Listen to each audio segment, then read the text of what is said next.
آگے آنے والے جتنے بھی کرکٹرز ہوں گے یا جتنے اور پلیئرز ہوں گے وہ اس کو دیکھ کر کے ان کی فیملی کے نیچرلی فیملی کبھی اپنے آدمی کو برا نہیں کہتی. بالکل, لیکن فیملی تو کبھی نہیں کہے گی کہ ہمارا بھائی بھی صحیح نہیں تھا یا ہمارا بیٹا صحیح نہیں تھا یا کچھ نہیں ہے. اور بعض جگہوں پہ فیملی کو پتہ بھی نہیں ہوتا. دیکھ بعض صورتوں میں یہ بھی ہوتی ہے, جیسے ہم یہاں دیکھتے ہیں نا نوجوان خراب ہو رہے ہیں, گھر میں پیسے لا رہے ہیں, بعد میں پتہ چلا وہ کسی ڈکیتی میں پکڑے گئے. اور جب ایس ایچ او نے بلایا پیرنٹس کو تو پوچھا کہ بھائی یہ آپ کا بیٹا ڈکیتی میں پکڑا گیا ہے, تو پیرنٹس کو بڑی عجیب سی فیلنگ ہوتی ہے کہ یار میرا بیٹا تو بڑا شریف تھا جی, یہ تو سوال ہی پیدا نہیں ہوتا کہ یہ ڈکیتی کرے. تو یہ ہوتا یہ ہے کہ بعض دفعہ پیرنٹس کو پتہ نہیں چلتا, مگر اسے کہتے ہیں کہ آپ چیک اینڈ بیلنس, یہ کہ جب وہ پیسے لا رہا تھا, جب وہ چیزیں لا رہا تھا, تو آپ کو یہ پوچھنا چاہیے کہ یہ بیٹے پیسے آپ کے پاس کہاں سے آ رہے ہیں, آپ کے ریسورسز کیا ہیں. آپ مطلب کوئی کام نہیں کر رہے ہو, آپ پڑھ رہے ہو, تو آپ کے ہاتھ میں یہ گھڑی کہاں سے آئی, آپ کے ہاتھ میں یہ موبائل کہاں سے آیا, یا آپ کے ہاتھ میں یہ اتنے اچھے آپ نے اچھے کپڑے کہاں سے لیے, یہ موٹر سائیکل کہاں سے آ گئی, یہ گاڑی کہاں سے آ گئی. بعض جگہ ہوتا ہے کہ یہ میرے دوست نے دیے, فلاں نے دیے. You have to investigate. آپ پیرنٹس کی ذمہ داری ہے کہ انویسٹیگیٹ کریں. اس طرح ان کا ہے کہ جب وہ بہت سارے پیسے آ رہے ہوں تو پیرنٹس کو چاہیے, وہ فیملی سمجھتی ہے کہ شاید وہ کرکٹ میں مل رہے تھے یا کام مل رہے تھے, فیملی کو پورا پتہ نہیں ہوتا. اب وہ انہوں نے اپنے طور پہ کیا اس وقت ایک لالچ چاہیے, کیا منی, بعض دفعہ ہوتا ہے انسان پہ شیطان غالب آ جاتا ہے. تو ایک طرف جب شیطان غالب آیا اور وہ چیز انہوں نے دیکھی اور وہ بہت سارے پیسے نظر آئے پاؤنڈ میں, جب کنورژن میں جاتے ہیں پتہ چلا 140 روپے کا پاؤنڈ ہے, تو نیچرلی کبھی کبھی آدمی بہک جاتا ہے, کبھی کبھی ہو جاتا ہے. مگر یہ ہے کہ اگر غلطی ہو گئی, سزا مل گئی, تو اب قوم سزا کے بعد ہونا یہ چاہیے کہ پھر ان کو سدھرنے کا موقع دینا چاہیے.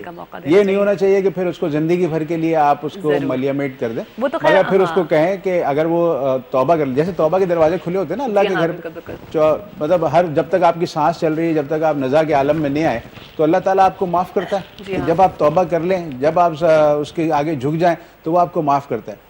تو انسانوں کو یہ چاہیے کہ اسی صفت کو جو اس نے آپ میں ودیت کی ہے, معافی کی, آپ بھی لوگوں کو معاف کریں. یہ نہیں ہے کہ اللہ تو معاف کر دیتا ہے مگر یہاں بندے معاف نہیں کرتے. مجھے حیرت یہ ہوتی ہے کہ وہ رب العالمین جو خالق و مالک ہے وہ ہمیں معاف کر دیتا ہے, ہمارے بڑے بڑے گناہوں کو معاف کر دیتا ہے, بڑی بڑی زیادتیوں کو معاف کر دیتا ہے. یہاں انسان اتنا بغض رکھتا ہے انسان سے کہ وہ معاف نہیں کرتا. ایک غلطی کو لیتا ہے اور ساری زندگی اسی غلطی کو گنواتا رہتا ہے. مطلب آپ کسی کو سدھرنے کا بھی موقع دیں. مطلب یہ نہیں ہے کہ اگر ان کی سزا ہو گئی ہے, اگر وہ سدھرنا چاہتے ہیں تو give them a chance. ہاں بالکل. اب دیکھیں کچھ بھی کر لیں گے, آئیں گے تو وہ لوگ پاکستان واپس, ہی ان کا ملک ہے, یہ ان کی جگہ ہے. ہاں بالکل نہیں کریں گے. اور جب وہ اپنی سزا کو کاٹ کے آئیں گے, ایک سزا ان کو مل گئی ہے, تو ہم ان کو اسی طرح سے ویلکم کریں گے. اس وقت پھر ہمیں تھوڑا سا اپنے آپ کو کام ڈاؤن کرنا ہوگا, ہمیں اس وقت ان کو سمجھنا ہوگا. لیکن ظاہر ہے اس وقت جو عوام کا غصہ ہے وہ بھی اپنی جگہ پہ بالکل صحیح ہے کہ ظاہر ان کو یہ فیلنگز آئیں کہ بھائی یہ نہیں کرنا چاہیے. کیونکہ دیکھیں ہم اگر پچھلی ہسٹری اٹھا کے دیکھیں روشن صاحب, تو بہت سارے میچز ہمیں اکثر ہم لوگ یار وہ سٹا کھیل لیا ہوگا یا سٹا لگ گیا ہوگا, بہت سارے بڑے بڑے کرکٹرز کے اوپر اس طرح کی بات ہوتی تھی, تو ایک غصہ آتا تھا کہ کیوں نہیں پکڑا جاتا ہے, کیوں نہیں پکڑا جاتا. تو اب اگر پکڑا گیا ہے تو ہمیں اس کو بھی پازیٹیولی لینا چاہیے. مگر دیکھیں وہ انگلینڈ میں تھا, وہاں تھا صورتحال تھی تو وہ پکڑا بھی گیا. یہاں کی اگر پوزیشن یہاں دوسری ہے, یہاں جتنا بڑا گناہگار ہوتا ہے وہ اتنا معصوم ہوتا ہے. پرابلم یہ ہے نا, ہمارے یہاں بھی اگر وہ ایکویلٹی ہو جائے کہ جرم کوئی بھی کر رہا ہو, چاہے وہ سرمایہ دار ہو, چاہے وہ غریب ہو, چاہے کوئی کتنا بڑا آدمی کیوں نہ ہو, اگر ہم وہاں پہ برابری کا تناسب رکھ کر اور اس کو پکڑیں اور اس کو صحیح طریقے سے ہم سزا دلوائیں, تبھی معاشرے میں سدھار آ سکتا ہے. لیکن جب تک معاشرے میں سزا کا خوف نہیں ہوگا نا, تب تک معاشرہ ٹھیک نہیں ہو سکتا.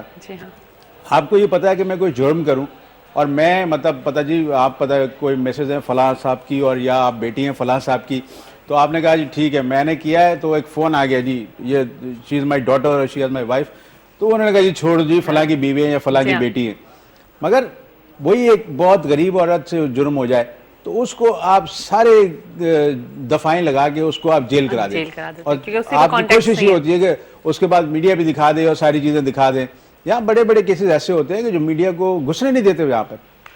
یہاں کچھ کیسز ایسے ہوئے ہیں نا نیچرلی, یہاں آپ نے سنا اور وہ اس کے بعد پتہ چلا ایک دفعہ چھوٹی سی خبر آئی اور اس کے بعد پتہ چلا میڈیا وہاں گھس بھی نہیں سکا. تو وہ طاقتور لوگ ہوتے ہیں, طاقتور لوگ ہیں اس معاشرے کے اندر. یہاں ڈاس پارٹیوں میں گولیاں چلی ہیں, لوگ مرے ہیں, لڑکیاں مری ہیں, لڑکے مرے ہیں, فلاں ہوا, اور اس کے بعد پتہ چلا ایک خبر آئی اس کے بعد غائب بھی ہو گئی. یہی کام کسی چھوٹے لیول کے اوپر ہو جاتا تو وہ ایک ہفتے 2 ہفتے کی خبر ہوتی, بالکل بالکل 3 ہفتے کی خبر ہوتی. جی ہاں, وہ ایک دفعہ آپ کو پتا ہوگا ڈیفینس میں کوئی 2 لڑکیاں بے ہوش مل گئی تھی, اور اس کے بعد وہ میڈیا میں اتنی بڑی خبر چلی کہ ایک ہفتے تک چلی, لوگ بھاگتے رہے, 18-20 لوگوں کے نام آئے, پھر کیا ہوا, ختم, فنش, ختم ہو گیا. میڈیا نے بڑی کوشش کی, مگر پھر پتا چلا آہستہ آہستہ آہستہ آہستہ سب نے اپنے اپنے ٹیلی فون یوز کیے, سب نے اپنی اپنی چیزیں یوز کی, پھر پتا چلا کہ وہ لڑکیاں کون تھی, فلاں کون تھا, یہ کون تھا, وہ کون تھا. لیکن روشن صاحب یہ بتائیں کہ چلیں یہاں پر ہم یہاں پر تو دیکھتے ہیں کہ ابھی بڑے آرام سے لوگ اپنے آپ کو, جن کے کانٹیکٹس ہیں اور جو کالز کر کے نکل جاتے ہیں, جرم سے بچ جاتے ہیں, کیا باہر ممالک میں بھی اس طرح کی چیز ہوتی ہے کہ اگر ان کے ہائی لیول کے کانٹیکٹس ہیں اور سب بڑے اچھی ان کی پیار ہے, لیکن وہ لوگ بھی بچ سکتے ہیں اس طرح سے؟ دیکھیں اگر وہ اس طرح سے لا ہے یا نہیں ہے, اس طرح سے بچ سکتے تو وہ معاشرے اتنے اچھے نہیں ہوتے. آج ہم جو بھاگتے ہیں, آج ہم جو پاکستانی یا انڈین ہونے کے ناطے جو سب کانٹیننٹ سے لوگ بھاگتے ہیں کہ امریکہ چلے جائیں, کینیڈا چلے جائیں, یورپ چلے جائیں, کیوں جا رہے ہیں؟ Law and order, security and economic, 3 چیزیں بہتر ملتی ہیں وہاں. آپ کو یہ پتا ہے کہ میں پیسے کماؤں گا, وہاں پہ مجھے روزگار ملے گا, وہاں مجھے سیکیورٹی ملے گی, وہاں مجھے رائٹس ملیں گے, چاہے وہ آپ سیکنڈ کلاس سٹیزن ہیں, وہ ایک علیحدہ بات ہے, مگر آپ کو یہ پتا ہے کہ مجھے انسانوں کی طرح ٹریٹ کیا جائے گا.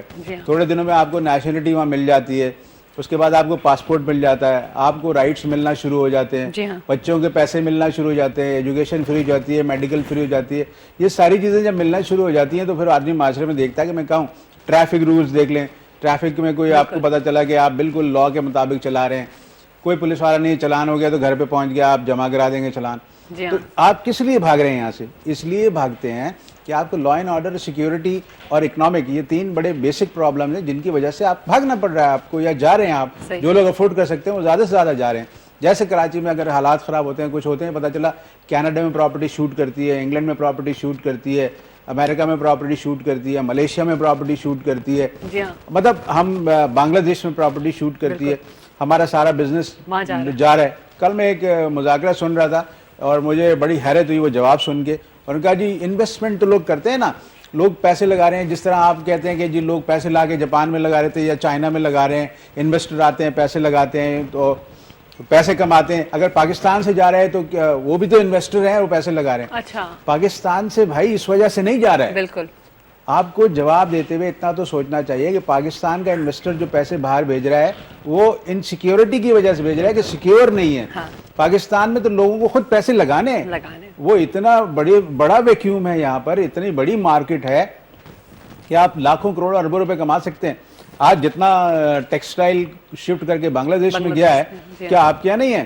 آپ کے یہاں پورا کیا کہتے ہیں, یہاں سائٹ ہے, یہ چھوٹا سائٹ کا ایریا ہے, بفر زون کا آپ کا ایریا ہے, نوری آباد آپ کا ختم ہو گیا, اور سائٹ کی ٹیکسٹائل کی ملیں ختم ہو گئی, فیصل آباد کی ٹیکسٹائل کی ملیں آپ کی ختم ہو رہی ہیں. اس کے ریزنز کیا ہیں کہ لوگ پیسے جو ٹرانسفر کر کے بنگلہ دیش میں لگا رہے ہیں یا ملیشیا میں لگا رہے ہیں, وہ انویسٹمنٹ پرپز کے لیے نہیں جا رہے, to save their money, to save their life. مطلب اگر یہ جواب میں دوں کہ نہیں جی انویسٹر تو باہر جاتا ہے, انویسٹر تو یہاں آنا چاہیے. یہاں آپ اس کو فیسلٹیز پرووائڈ کیجئے, یہاں اس کو سیکیورٹی پرووائڈ کیجئے, 1 ونڈو آپریشن پرووائڈ کیجئے, تو انویسٹر کو یہاں آنا چاہیے. انویسٹر یہاں پیسے لگائے کیونکہ یہاں پر لیبر کاسٹ بہت کم ہے, اوور ہیڈس کم ہے, یوٹیلیٹی کی پرائزز ابھی بڑھی ہیں زیادہ. سب سے پہلے پاکستان میں یوٹیلیٹی کی پرائز اتنی نہیں تھی, اب سے 10 سال پہلے بھی اتنی نہیں تھی, تو لوگ آتے تھے پیسے لگاتے تھے. یہاں پہ لیبر سستی تھی, اسکلڈ لیبر تھی. یہاں پہ سب سے بڑی بات ہوتی ہے اسکلڈ لیبر کا ملنا. یہاں اسکلڈ لیبر تھی اس وقت, یہاں برین ڈرین نہیں ہوا تھا اتنا زیادہ جتنا یہ اب ہو چکا ہے. تو اب آپ کے پیسے یہاں لگنے چاہیے. تو جب آپ کو لا اینڈ آرڈر کی نہیں ملے گا, سیکیورٹی نہیں ملے گی, تو آپ جائیں گے. تو جب تک معاشرے کے اندر سزا کا خوف نہیں آتا, معاشرے میں یہ نہیں ہوتا کہ میں یہ جرم کروں گا تو مجھے یہ سزا ہوگی, کوئی ڈسکرمنیشن نہیں ہوگا, میں بڑا ہوں یا چھوٹا. روشن صاحب کہ ہمیں ایسا لگتا ہے کہ ہے ہی نہیں, لاز ہے ہی نہیں. جب ہمیں پتہ لگتا ہے کہ نہیں لاز ہیں, لیکن ان کو پھر ہم ہی نہیں فالو کریں, عام آدمی جب یہ سوچنے لگتا ہے کہ لا ہی نہیں ہے. دیکھیں سیکنڈ ورلڈ وار کے بعد کیا ہوا کہ وہ چرچل نے لوگوں سے یہ پوچھا نا کہ کیا ہو رہا ہے, انہوں نے کہا جی اسکولوں میں تعلیم صحیح مل رہی ہے, انہوں نے کہا ہاں. عدالتوں میں انصاف ہو رہا ہے, انہوں نے کہا ہاں ہو رہا ہے, بنا everything will be all right. تو مطلب اب آپ یہاں پہ بھی اگر عدالتوں میں انصاف مل رہا ہے اور اسکولوں میں تعلیم صحیح ہو رہی ہے, یہ 2 ہی چیزیں آپ دیکھ لیں, تو پھر آپ یہ سوچ سکتے ہیں کہ سوسائٹی بہتری کی طرف جائے گی. مگر جب ایک عام آدمی سے آپ یہ سوال کرتے ہیں تو وہ کہتے ہیں نہ اسکولوں میں تعلیم اچھی ہے, نہ عدالتوں میں انصاف مل رہا ہے. تو جب آپ یہ دو چیزیں آپ بیسک چیزیں نہیں دے رہے تو پھر آپ یہ کیسے سوچ سکتے ہیں کہ آپ آگ بوئیں اور گلاب کے پھول نکلیں؟ پاسبل نہیں ہے نا. پھر تو یہی ہوگا کہ آگ بو گے انگارے نکلیں گے. تو یہی صورتحال یہ ہو رہی ہے کہ جتنا بھی آپ ڈسکریمنیشن لا میں بڑھاتے جائیں گے, جتنی ناانصافی ہوتی جائے گی معاشرے میں, اتنی انارکی اور اتنے حالات خراب ہوتے چلے جائیں گے. ہاں صحیح. ابھی آپ نے ایجوکیشن کی بات کری, میں یہ بھی یہاں پہ ضرور پوچھوں گی کہ جو ہم دیکھتے ہیں ہر اسکول کی ڈفرینٹ فیسز ہیں, ٹھیک ہے نا, لائک اگر باہر ممالک میں جا کر کے دیکھیں تو ایسا نہیں ہمیں مل رہا ہوتا ہے, سب ایک نارمل پڑھائی چل رہی ہوتی ہے نا. یہاں چلے ایک لیول پہ گورنمنٹ نے وہ پڑھائی دی ہوئی ہے, سب جا رہے ہیں اچھی تعلیم حاصل کر رہے ہیں. ہمارے یہاں پر یہ کیوں سسٹم آ گیا کہ گورنمنٹ لیول کے جو اسکولز ہیں وہ بہت خراب لیول پر ہیں, حالانکہ گورنمنٹ لیول کے اسکولز بہت ہائی لیول پہ ہونے چاہیے تھے, ٹھیک ہے نا.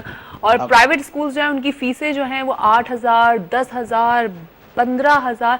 دیکھیں ہر انسان کی خواہش ہوتی ہے کہ وہ اپنے بچے کو اچھی ایجوکیشن حاصل کرائے, ٹھیک ہے. لیکن ہمارے یہاں دوہرا نظام تعلیم ہے. ہمارے یہاں پرابلم یہ ہے کہ ایک کلاس ہے جو کہ پڑھتی ہے ایسے اسکولوں میں جہاں سے کہ انہوں نے رولنگ کلاس بنانی ہے جی, اور ایک ہمارے یہاں ایک کلاس ہے جہاں سے بابو کلاس اور مزدور کلاس بنانی ہے. پیلے اسکول جسے آپ کہتے ہیں جی, جیسے ہم جیسے لوگ پڑھ کے جہاں سے نکلتے ہیں گورنمنٹ اسکول. ہاں گورنمنٹ اسکول میں اب صورتحال یہ ہوگی, ہر آدمی یہ چاہتا ہے کہ میں اپنے بچے کو انگریزی میڈیم میں پڑھا دوں. جی بالکل. اور شروع سے وہ چاہتا ہے کہ وہ اس کو انگریزی میڈیم میں پڑھائے. اب تو وہ ماں کے پیٹ میں بچے ہوتے ہیں تو اسکولوں میں داخلے ہو جاتے ہیں. مطلب پہلے تو یہ ہوتا تھا 6 سال کا بچہ اسکول میں جاتا تھا اور اسکول میں داخل ہوتا تھا. اب تو پریپ اور پتہ نہیں کے جی اور پتہ نہیں کیا کیا ہے اس کے بعد ہے, اور وہ 6 سال کا ہو گیا کلاس 1 میں جاتا ہے, جب تک وہ بیچارہ میرا خیال ماسٹرز کر چکا ہوتا ہے 6 سال کے اندر. اتنے سے بچے کو اتنی کتابیں پڑھا دیتے ہیں, اس کا وہ چائلڈہڈ جو کیریئر ہوتا ہے وہ جو انجوائے کرنے کا ہوتا ہے وہ تو ہوتا ہی نہیں ہے, وہ تو پڑھائی میں شروع سے ہی لگ جاتا ہے. تو جب آپ اس کو یہاں لے جاتے ہیں, ٹھیک ہے, ہمارے یہاں انگریزی بولنے والے کو ہمارے ہاں اس کو وی آئی پی سمجھتے ہیں. جی بالکل. جو سلینگ انگریزی بول رہا ہو ٹیڑھے منہ کر کے, جو ایک بہت زیادہ آپ پہ روب ڈال رہا ہو, بہت تیز لہجے میں انگریزی بول رہا ہو, بدتمیزی زیادہ کر رہا ہو, اگریسو زیادہ ہو, او ہی از ویری بولڈ, اور وہ ویری ایجوکیٹڈ, کتنا فلوئنٹلی انگریزی بول رہا تھا بھائی, ویری ڈیشنگ پرسن. وہی آدمی اگر اردو میں بات کر رہا ہو تو بولے یار پیلے اسکول کا پڑھا ہوا ہے. تو اب جب ہم معاشرے میں ایک یہ کر لیں کہ جی اپنے آڑے ٹیڑھے کپڑے پہن کے انگریزی بول کے اس کو ہم وی آئی پی کی کلچر میں ٹریٹ کر لیں, اور وہ کھڑے کھڑے بال بنا کے پنک ہو کے وہ کہہ رہے ہیں کہ جی یہ بہت سمارٹ ہو گئے, حالانکہ وہ لعنت برس رہی ہوتی ہے میرے حساب سے. مگر جب ہم یہاں پہ اس کو ایک معیار بنا لیتے ہیں کہ چائنا کے اندر کیا ہوا, انہوں نے کیا دنیا بھر کی کتابیں چائنیز میں ٹرانسلیٹ کر لی اور اپنی قوم کو ایجوکیشن دینا شروع کر دی. ہمارے یہاں ہماری تعلیمی پالیسی جو ہے وہ انگریزی میں ہے, ہماری قومی زبان اردو ہے, ہماری تعلیمی پالیسی انگریزی میں ہے. جب ہم اپنے بچوں کو اردو کے ساتھ انٹرسٹ ہی کوئی پیدا نہیں کریں گے, ان کو سکھائیں گے نہیں, ان کو بتائیں گے نہیں, تو نہ ہم اردو صحیح بولیں گے نہ انگریزی صحیح بولیں گے. تھوڑی بہت اردو بولی جاتی تھی ریڈیو پاکستان کراچی سے, وہ ایف ایم چینلز نے تباہ کر دی. نہ وہ اردو بولتے ہیں نہ وہ انگریزی بولتے ہیں, ایک درمیان کی زبان انہوں نے نکال دی ہے, جو کہ آپ عام معاشرے میں بھی دیکھ رہے ہوں گے کہ آ گئی ہے وہ ایف ایم چینل کی زبان. تو آپ اپنی زبان سے بھی ہٹ کے دیکھیں, جب قومیں اپنی زبان چھوڑ دیتی ہیں, اپنی زبان سے پیار نہیں کرتی ہیں, تو پھر وہ کہیں کی نہیں رہتی. انگریزی کو ایز اے سبجیکٹ لیں آپ, اس کو تعلیم کو جو ہے نا, میں تو کہتا ہوں عربی کو بھی ایز اے سبجیکٹ لیں. شروع سے جو آپ پڑھاتے ہیں کے جی سے, آپ عربی اور انگریزی کو ایز اے سبجیکٹ لیں, اور اردو کو کمپلسری کر کے ان کو ٹرین کریں, کتابوں کو ٹرانسلیٹ کریں, ان کو بتائیں کہ علم کس طرح سے حاصل کیا جاتا ہے. یا اگر آپ پڑھانا چاہتے ہیں اسکولوں میں, نیچرلی جب آپ گرامر میں پڑھ رہے ہیں یا سٹی میں پڑھ رہے ہیں یا وہ ایک وہاں چلے جائیں گے تو وہ ایک علیحدہ کلاس ہو رہی ہے, اور وہ بچے آ رہے ہیں. یہاں ڈیفینس میں جتنے اسکول آپ دیکھیں, بڑی بڑی گاڑیوں میں بچے آ رہے ہیں, گارڈ کے ساتھ آ رہے ہیں, ماسیوں کے ساتھ آ رہے ہیں, ماماؤں کے ساتھ آ رہے ہیں, تو ان کا اسٹینڈرڈ دوسرا ہے. تو وہ کیا رولنگ کلاس بنا رہے ہیں نا پھر آپ. بالکل روشن صاحب, یہاں تک کہ میں آپ کو بتاؤں, میرا خود پرسنل ایکسپیرینس ہے کہ یہاں تک ہے کہ جی جب بچوں کی چھٹی ہو رہی ہے اور جب مدرز جا رہی ہیں تو وہ باقاعدہ فلی ڈریس اپ, اینڈ اس کے بعد کافی پارٹی ہو رہی ہے, اس کے بعد جی بریک فاسٹ پہ ملا جا رہا ہے. یعنی کہ یہ کلچر ہمارے یہاں بن گیا ہے, جو کہ نہیں تھا پہلے. یہ ایک ہائی لیول کی کلاس کی میں آپ کو بتا رہی ہوں کہ یہ چیز بھی آ گئی ہے کہ نہیں, آپ کو فل بلو ڈرائی کرا کر کے جانا ہے, آپ کو فل وہاں پہ میٹنگ ہوگی, اچھا یہاں سے ہم نے یہاں پر جانا ہے. لیکن ہم دوسری پرابلمز میں پھنس کے رہ گئے. وہ ساری فارغ مدرسہ ہیں نا, ان کو کرنے کو کچھ نہیں ہے, پیسے بہت ہیں, گاڑیاں ہیں, ڈرائیورز ہیں, اس کے بعد انہوں نے کہا جی اسکول میں بچوں کو چھوڑا, اس کے بعد let's have a break fast, وہ بریک فاسٹ پارٹی ہو رہی ہے, اس کے بعد بچوں کو چھوڑا, اس کے بعد لنچ ہو رہا ہے. ہاں, اور میں تو یہاں تک بھی سننے میں آیا کہ اب تو وہ فارن ٹرپس بھی مدرس کے ہو رہے ہیں, فارن ٹرپس ہو رہے ہیں, یہ ہو رہے ہیں, بالکل ہو رہے ہیں. میرے خود ابھی میں نے خود ایکسپیرینس کیا, مجھے آفر آئی چیز آئی ہوگی, یقیناً آئی ہوگی, کہ جو سرکل ہے اس میں سے جی ہم یہاں پہ جا رہے ہیں, یہ کرنے جا رہے ہیں, تو لائک کس کے بعد what are you teaching to your children actually. پھر آپ مجھے بتائیں اپنے بچوں کو کیا تعلیم دے رہے ہیں, آپ کے بچے بھی وہی دیکھ رہے ہیں نا جو دیکھ رہے ہیں, کہ مطلب وہ مدرس کس طرح سے بیہیو کر رہی ہیں. وہی مدرس ان کے پاس ٹریننگ کے لیے بچوں کو, اسلام کی ٹریننگ کے لیے, اردو کی ٹریننگ کے بچے